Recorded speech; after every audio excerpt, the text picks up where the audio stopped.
बिलखी बिलखी बोली छठी मैया सुनिए सेवक लोग।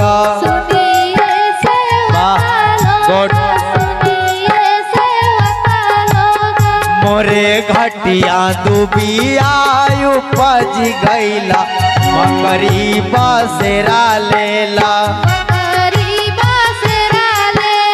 मोरे घटिया दुबिया उपज गईला मकरी बसेरा लेला।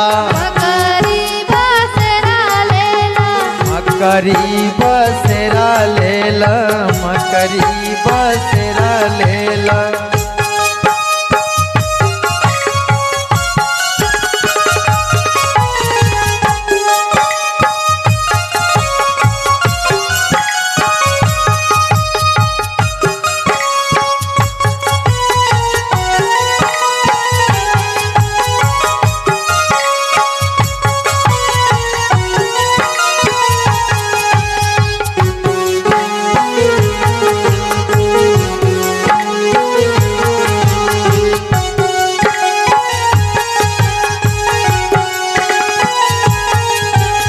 दुबिया के घाटियायु जाड़ी दे हो गोबरेली पाई दे हो।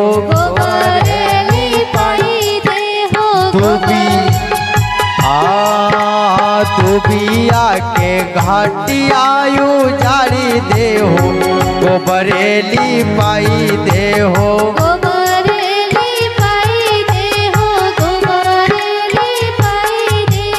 ताई घटिया यही है आदित माला अर्घ चढ़ाई दे हो।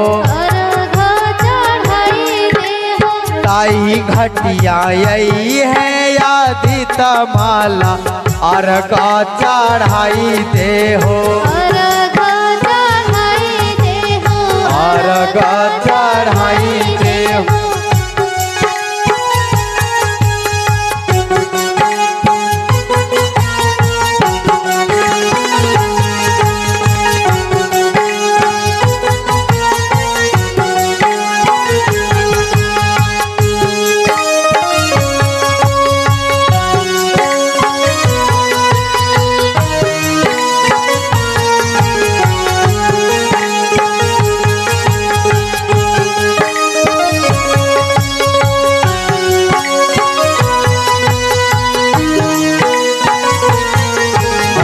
हो जाए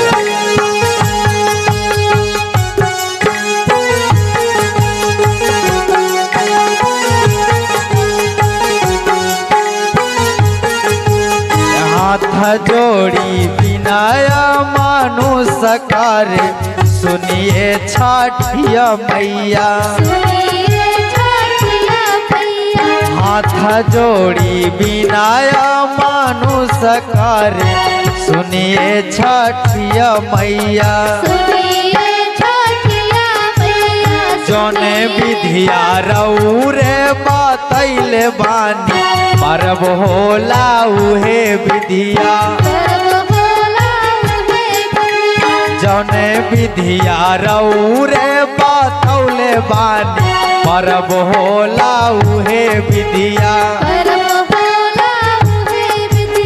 बिलखी बिलखी बोली छठी मैया सुनिए सेवक लोगा। मोरे घटिया दुबिया उपज गईला मकरी बसेरा लेला।